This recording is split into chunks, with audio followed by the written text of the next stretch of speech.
Okay, Mike, nice to see you again. And you, Peter?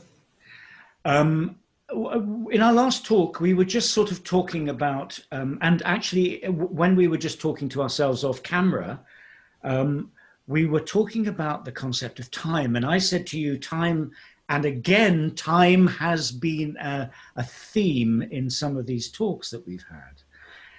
And you came back with this stuff about the sort of time that you've had as a director in your life, starting, you talked about it, starting at Lambda. Is that right? Yeah. Why did you had plenty of time at Lambda? Well, I tell you why I was aware of it, because I'd grown up in a theatre where it was convention to have maximum 4 weeks rehearsal, and there was something called weekly rep, which I actually did, and 2 weekly rep, where you rehearsed a play in a week or 2 weeks. And then I started to read these accounts of the work by those amazing Russian directors in the 1920s, 30s in Russia, you know, Vakhtangov and Stanislavski and Meyerhold. And the descriptions of the rehearsals was like a dream of another world, which was unrealizable. You know, they rehearsed for weeks and weeks and weeks. They rehearsed all day and all night. They improvised. They did things that were just so thrilling. And I thought, I'll never be able to do that.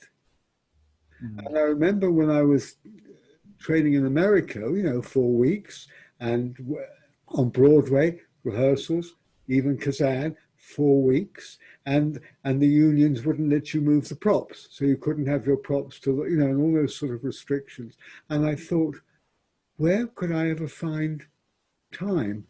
And luckily the 60s happened, and the whole movement of, you know, the fringe, the alternative theatre, you know, the counterculture, all that stuff happened. And these amazing people who first broke away from the traditional, conventional West End rep theatre and said, we're going to create our own companies and we're going to go off into the country and rehearse for as long as we want, and we'll somehow feed ourselves. And they opened up this doorway. So when I came back to England and I was working at Lambda, they did things in 4 weeks, but because I was working with the actors a lot of times and doing classes with them as well, it was more expansive. And of course, when I went to Israel, I benefited from these long rehearsals. So when I came back and started shared experience, I could dictate, because it was my company, how I wanted to spend my money and my time. And all the money went into paying the actors, and no scenery, no costumes. So it was a perfect, you know, fit for me. I designed my perfect sort of way of working, you know, perfect thing.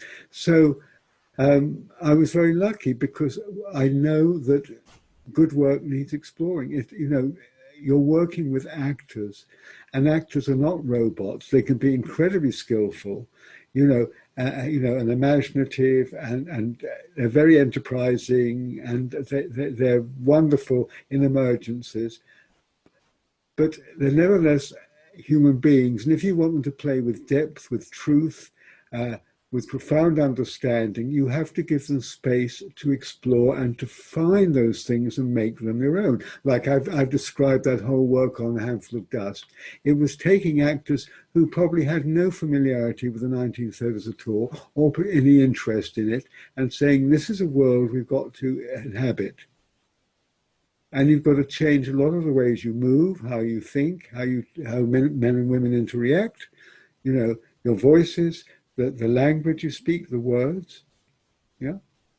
And of course, it's the same with Shakespeare, and that's why so much Shakespeare is so awful, because the poor actors, they can barely understand what they're talking about, let alone be able to convey what it means to an audience before they're on stage. And that's why you sit in so many productions of Shakespeare, hearing the words, but not understanding anything they're saying.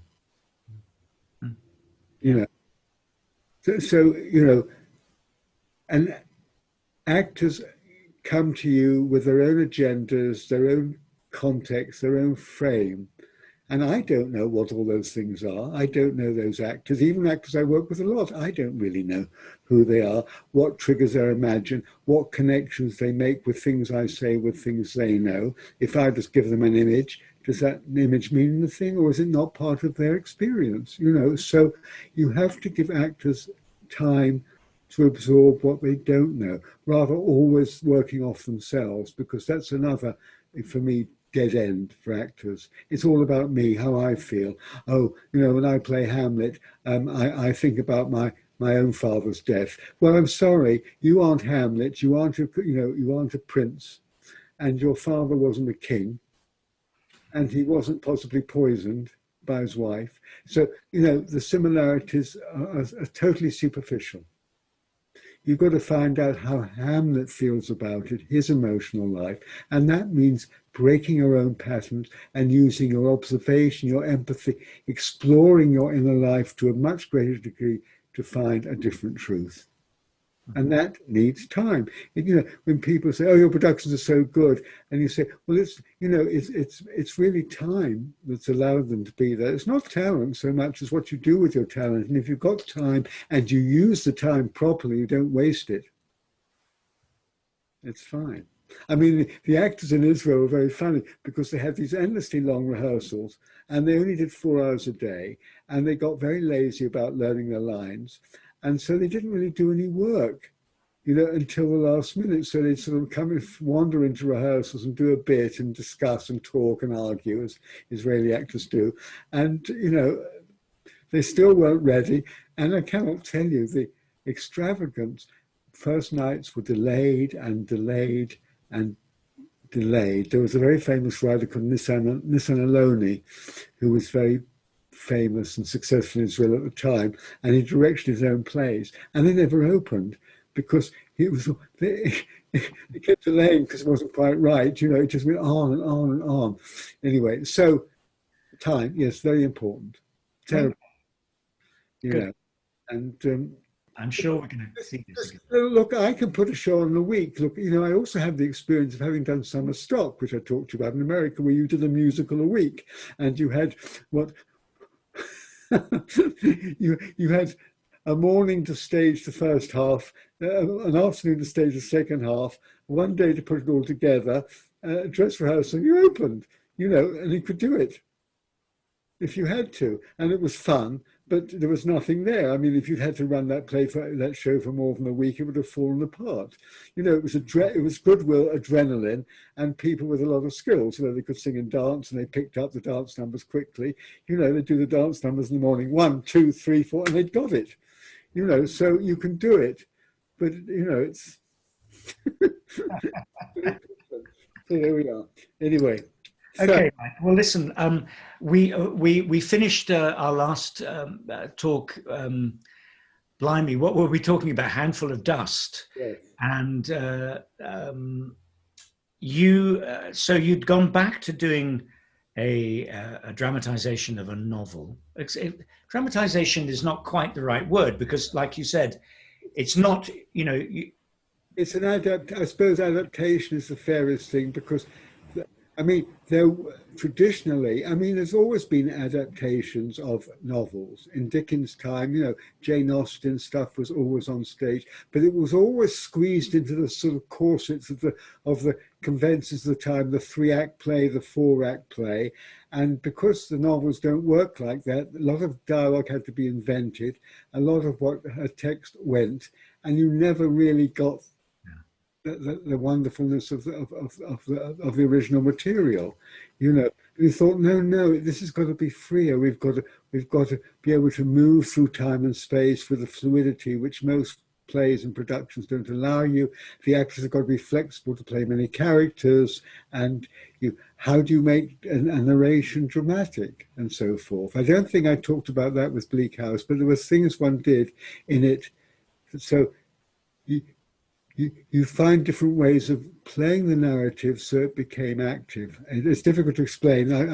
Maybe that's a subject for another time. So yeah, they weren't dramatizations. They were theatrical pieces based on novels. The novel in action. I don't know what one calls them. Yeah, it's tricky, isn't it? Yeah. But I think we will go back to this as a whole area of your work, and actually it would be really interesting, and not for now, to start looking at some of the techniques you use, because of course you wrote a book about this, about storytelling. And, so there's an awful lot of stuff that needs to be explored there. But let's go on now. Yes, it's a huge subject. And let's go on because what I understand is that you decided now to concentrate on some lesser known European writers. And I presume that they were playwrights. And I think I saw some of these productions, but would you introduce them to us and give us a little bit of flavor of them? You see, what has very nicely happened with Handful of Dust, I gathered together a group of actors who were terrific, and they pretty much, I think they all stayed on, and I wanted to find something for them. And again, I had my usual agony of what do I want to do next? And there were several writers who very rarely get done, or certain plays of certain writers that never get done. Now, in Israel, I became familiar with a 16th century Italian writer called Rosante. He was earlier than Shakespeare a bit, and he wrote about peasants. Extraordinary. I mean, wonderful, earthy. They had a feeling of commedia, but they weren't commedia, but there were sort of comic tragic stories of peasants who lead hard lives, and they were mostly in the area of Venice and so forth. And I'd seen a couple of productions in Israel, because the Israelis, to their credit, and because of the paucity of their own writing, they explored not just English material, but they explore all sorts of European plays, Hungarian plays, Romanian plays, things you never see or hear of in England till this day. And I saw a couple, one of these plays, and it was kind of, oh my gosh, it was sort of distant and strange and very immediate and gutsy. And I thought, oh, how wonderful. So I got hold of a collection of this writer's work, which I didn't speak Italian, and this was very much in dialect as well. Say his name again. Rusanti. Yeah. Angelo, I think it was Angelo Beolco, known as El Rusanti, I don't know. But he's known technically as Rusanti, R-U, either one Z or two Zs, A-N-T-E. And he wrote about 10 plays. Some of them were very short ones, and a few long, slightly more conventional ones. And I've met a guy in Israel who was a sort of translator, adapter, teacher, and he was besotted with him, and he translated very roughly for me quite a few of these plays, very crudely, so I could work on them. And I thought I'd love to do them. God knows what audience we'll get for them, because nobody knew. Even the critics said, well, there's this guy, he's called Rosanti, never heard of him, sort of thing. And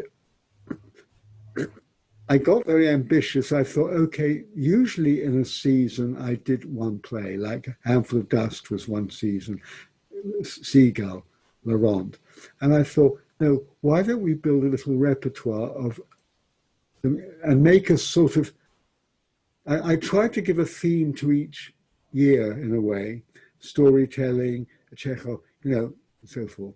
And I thought maybe it'd be nice to just introduce the English audience to a bigger repertoire. And so I chose some plays by Rusanti, 2 plays by Marivaux, who is more well known, and over the years, 2 or 3 of his plays have been done, but he's not really known here or understood much or admired. And a play by Gogol. Now, of course, Gogol is known, for his novels and also for the Inspector General, but he wrote another play called Marriage, which you had done in Israel. And that was another eye-opener for me, you see. And again, when I like a play, I just want to keep doing it. And I'd done that in Lambda as part of my, the Marivaux I'd never done. And Timberlake Wertenbaker, who you probably know is a very established writer now, she was our sort of shared experiences writer in residence, and she was a bilingual French-English speaker. She'd been brought up in France, and she translated 2 Marivaux plays for me. So that was quite, so I took 4 shortish plays by Rosante, and they're all different in themes, but I link them together by the seasons. So it starts off spring, summer, autumn, winter. And we worked to create a world which was quite primitive and dark. And people, people say, I remember poor Nick Dunning, he had to go off stage and come back and say, I had a good shit. It was very satisfying, something like that. And at the very first performance, I think it was in it was in Coventry. The seats, the seats went up, bang, bang, bang, bang, bang. Even then, but it was all about people living at the bottom of life, where you enjoy the basic things you like: food, sex, sleep. You work hard, you protect yourself. Wars come, you protect yourself, and so forth. And we did these 4 plays under the title of The Comedy Without a Title, because he'd written one of his plays and called it The Comedy Without a Title, which I thought was kind of nice. And we did that, and we slightly used a sort of flavor of Italian accents, just very light. And we also, I translated it because the language is very odd. And I tried to keep the feeling of that strange language because it gave a distance and an alienness, and it was kind of wonderful. And James Fenton, bless his heart, he was reviewing for, I think, the Sunday Times then. He made a whole thing about it's so nice to get a sense of what those plays must have been like, and complained about how when English translators translate stuff, they always make them sound English and contemporary, and complained about Stoppard doing that Schnitzer play and making it sound like England. It didn't sound like Vienna, do you know? And so I felt vindicated, because on the whole, the show didn't get very good reviews, and it didn't get an audience because nobody knew that then, and that was very disappointing. So it was tough for the actors, because we went on tour and we got very small audiences. The work was good, and it was very warm and moving, and I don't know, it was very special. It was exploring a world, a very different world. Mm. Then I decided to do 2 Marivaux. Why couldn't I do 1? No, I had to do 2. Marivaux, I think, had the reputation here of being sort of like a sort of restoration comedy about upper class people being very witty. And again, that's not what he's about. His wit is not making funny phrases, but observing how people deceive themselves, about their true feelings, about the relationships, how people lie to themselves. So they're incredibly modern, and he wrote a lot of plays. He was very productive. And of course, he wrote mainly for an Italian company. He also wrote for the Comédie Française, but mainly for an Italian company. He knew all the actors, and so he wrote for them. So in a sense, it was like Molière or Shakespeare. He wrote for the actors he knew. And these plays are so subtle and witty and ironic. And they're very, sad at their heart. It's true they deal with upper class people with money. He doesn't deal with, occasionally he deals with money and social things, but not very, very much. And I did 2 plays. One was called Successful Strategies, and the other one was called,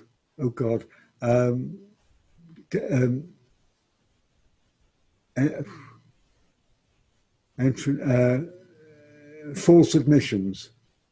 Yes, one was called False Admissions, and yeah, okay. And One was quite dark because you, at the end, in a way, although it seemed to have a happy ending, you were never quite sure what the truth was. It's about a man who hasn't got any money, who sees a woman who's a widow, she's wealthy. He falls in love with her and somehow gets himself into her house as her secretary, and then tries to woo her, but he feels she has to want him. He can't. And there's this thing, and at the end they get together, and you never quite know whether he's after her money or not. Mm. There's a sort of ambiguity, which is very nice. And the characters are very ruthless, also very selfish. They use each other for their own emotional ends, and a lot of people get damaged along the way. Another character, who is the widow's confidant, is deluded into believing that he's in love with her, because it's his way to get to the mistress. And so she falls for him and discovers that he's not interested in her. So it's quite cruel. And so it was quite dark. And the other one was lighter. So I thought, I'm going to do one in all black, because she's a widow, she's in mourning, you know, so forth. And there's older characters in it, her mother and a lawyer. So we did a play in all sorts of shades of black. And the other one was a little more frivolous, and that was all in white. And we did them alternately. And they got pretty nice reviews, and they were well received. And it was, again, another, you see, they were, what was wonderful, they were totally different worlds. I mean, absolutely, you know, peasants who talk about shitting, and 18th century sort of aristocrats who are dealing with their emotional lives and lying. And then the last one I did was this play, Marriage, which I'd done in Israel, which is grotesque. And that was great. And it got pretty good reviews, but it wasn't a successful year in terms of audiences, because at that point, audiences were just not adventurous. You know, the Lyric Hammersmith housed them all, and they were very generous, you know, and Peter James was wonderfully supportive. But it was kind of disappointing in terms of audience reaction, and really critics' reaction, because they were good productions. I can say that they were good, you know, but they never quite took off in the way the others did, because they were alien, you know. And it's this awful thing of breaking through English ways. Oh, this is how you do Chekhov. Oh, this is how, you know. It was still, I think things will be very different now, because in the intervening, 40 years? 40, 35? Things have changed a lot more, you know, and people would be more curious. But I remember Kenneth Tynan used to, week after week, in his Observer column on Sundays, complain about the paucity of foreign plays being done in London. He said, in Stockholm last year, they did 5 Shakespeare, 10 Strindberg, you know, 3 Ibsens, 20 Molières, you know, 2 Marivaus, and, you know, a Calderon, a Lope de Vega, you know, he just, and what have we done in English? You know, 2 Chekhovs and an Ibsen. That was the extent of our, yeah, you know, this awful, insular, narrow English culture, because basically English are not very cultured, you know. Well, you know, we're very narrow with what we know. We don't get, you know, we're much better than all the other world. But then, that's how we felt. We're much better than all the other people. We are superior. After all, we're British, you know. So we've got Shakespeare, so screw everybody else. You know, that's our, you know, our card, our winning card, you know. You want to do this Marivaux or somebody? I'll play Shakespeare.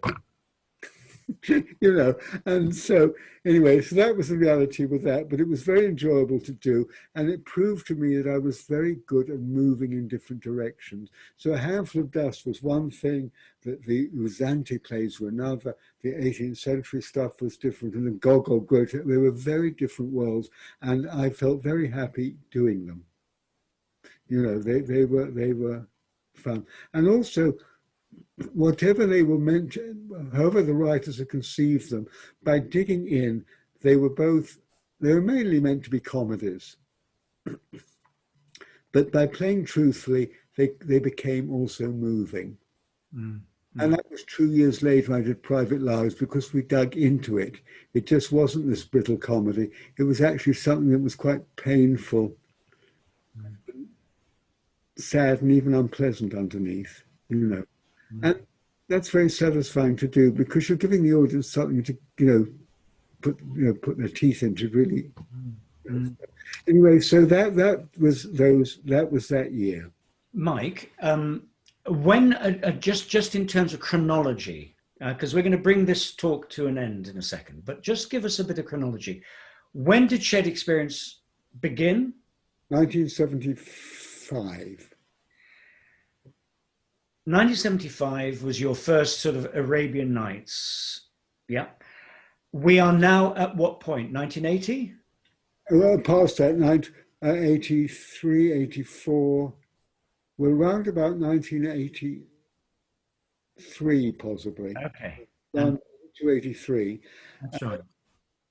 Peter James has moved from Sheffield down to Lyric, and he's been your supporter all this time. So he took us, in a way, he took us with him. So we opened our shows at the Lyric Hammersmith. Now, he was wonderful. I mean, my debt of gratitude to him is infinite. He was so generous and supportive, wonderful, wonderful man. Yeah.